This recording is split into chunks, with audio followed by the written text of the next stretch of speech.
Hi, welcome to the channel. I took the Orks Green Tide to a tournament last weekend. Loads of fun and really well organised by Tabletop Events in Belper. I can really recommend any event they do there. With the amount of painting I had to do before the event, taking 160 infantry, I didn't get any reps in before, and I think it really makes a difference. Let me do a quick overview of the games, now round off the video with my lessons learned and all my tips for doing well with the Green Tide. Game 1 versus Imperial Fists. Really nice opponent, but don't think he was ready for so many boys swarming the board. I went first and took board control, surged into scouts to stay safe from shooting. I did warn him about it, as it can be a gotcha when it happens. Once I was in combat though, I killed stuff and tied him up, and I ran away with the board control and won 94-42. Game 2 against CSM, and I never really let them get going. I had first turn and took board control, then after a lot of shooting I healed loads of models back. I then made 4 charges and smashed through their lines, and it was downhill from there for my opponent. Just weight of bodies and dice, and I dominated throughout, winning 100-25. Game 3 and I was playing on the top table against Imperial Knights. I felt like my worst matchup as I was wounding everything on 6s all the time, even against Armigers, and with only -1 AP for all my boys' attacks, that's not really enough to punch through. The game went as you'd expect. I stole board control and glued up all his units. The mission was good for the Knights though, with hold and hold more, kill and kill more, and I fell behind on primary, but excelled on secondary. I just couldn't kill Armigers though, and never had enough CP to do the reroll wound strat. It was such a close game to the end, and I lost 83-80. Game 4 was against a meme Necron list with 18 Wraiths. And going first, I knew I'd move onto objectives, then get hit hard back. In the end, it was the best gameplay as I took a lead on primary at the start, but couldn't get through that amount of Wraiths. Necron shooting was actually really great, and 18 regenerating Wraiths was horrible. As I ran out of models, the Wraiths took primary and then the game swung back. A few poor secondary cards for me, and I fell away in the points and lost 86-75. Game 5, and I definitely played my worst matchup against Grey Knights.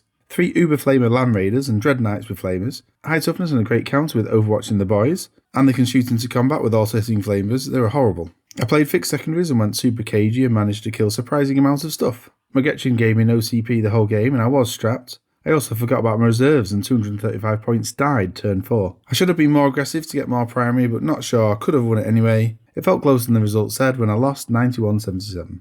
In the end, I lost 3 and won 2, one of my worst tournament results for quite a while, but I felt like it was pretty close and I did enjoy myself. There's lots of good players and meta armies there, so was the Green Tide army the right choice? Well, as it turns out, the person who won the tournament overall played Green Tide, so yeah, I think it was.